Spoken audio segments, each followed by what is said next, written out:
Hi guys, it's Bree and welcome to All Things Autism. I have a question for you.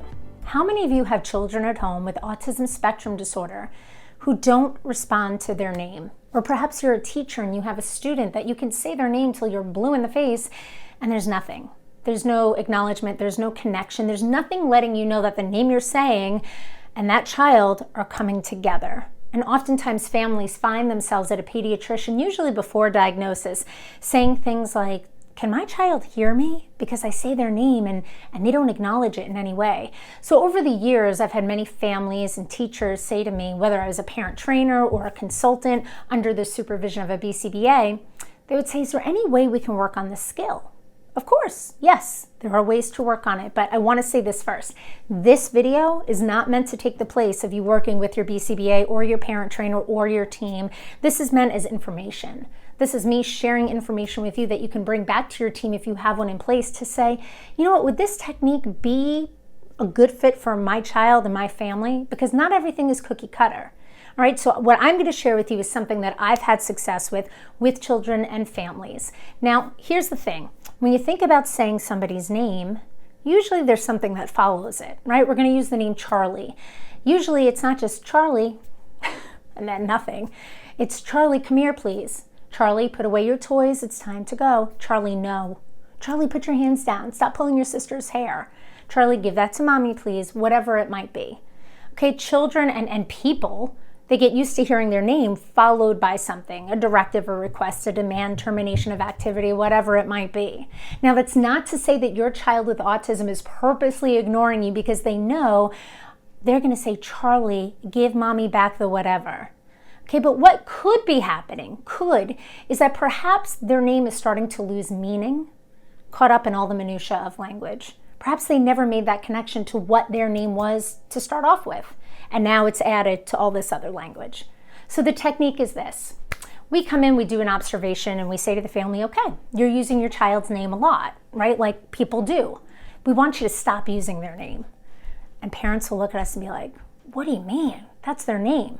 We understand. What we want to do is take away the condition, right? The circumstances in which you're using their name and recreate it. Now, this is what it looks like. We say to a family, instead of saying, Charlie, come here, Charlie, hands down, Charlie, put your toys away, you're going to try your best to give those requests, directives, conversation prompts without using the name.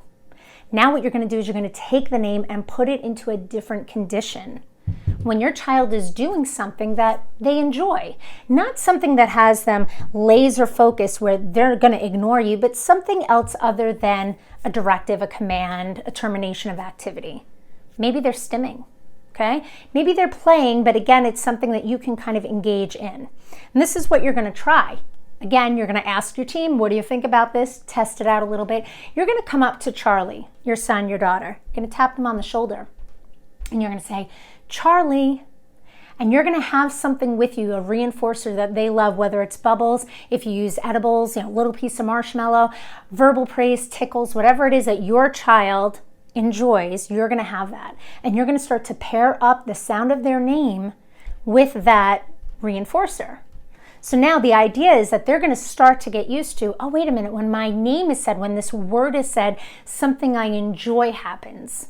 Okay? So you're going to start, again, close proximity to your child, tapping them on the shoulder, Charlie, and you're going to blow the bubbles. You're going to give them the edible. You're going to, whatever it might be. Now, here's the thing. We're not looking for them to turn around and give you eye contact. This is not about eye contact. Okay? I don't want you saying, oh, they're not acknowledging it unless we're meeting eye to eye. That's not where we're going here. But you're looking for a little movement, right? Maybe a turn of the head, a little acknowledgement, a little change in body position that lets you know, like, wait a minute, I get it. I hear you. I'm acknowledging. Okay, the goal of this then is to, once you have success right there with your child, you're going to start to distance yourself. Okay, take a few steps back.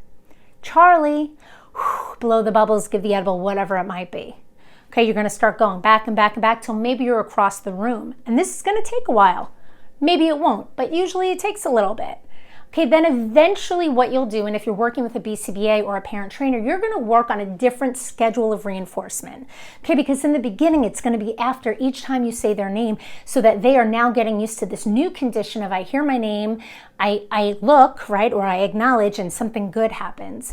But eventually you need to fade that out. So maybe it's after every 2 to 3 correct acknowledges of names. Okay, so again, this is just something for you to have a conversation with your team about and say, you know what, Bree was talking about this technique. Do you think this would be a good fit? And try it. Let me know. Let me know if this is something you've tried before. Leave it in the comments. Have you tried it and haven't had success? Have you tried it and have had some? Okay, have you tried other strategies? Leave that in the comment section. And guys, if you feel like this is something that somebody else could benefit from, I'd love for you to share it. Spread the word of the channel. Consider being a subscriber if you aren't one, because I'd love for you to be part of the family and the community that we're growing here. Okay, guys, as always, thank you for your support, and we shall chat again soon.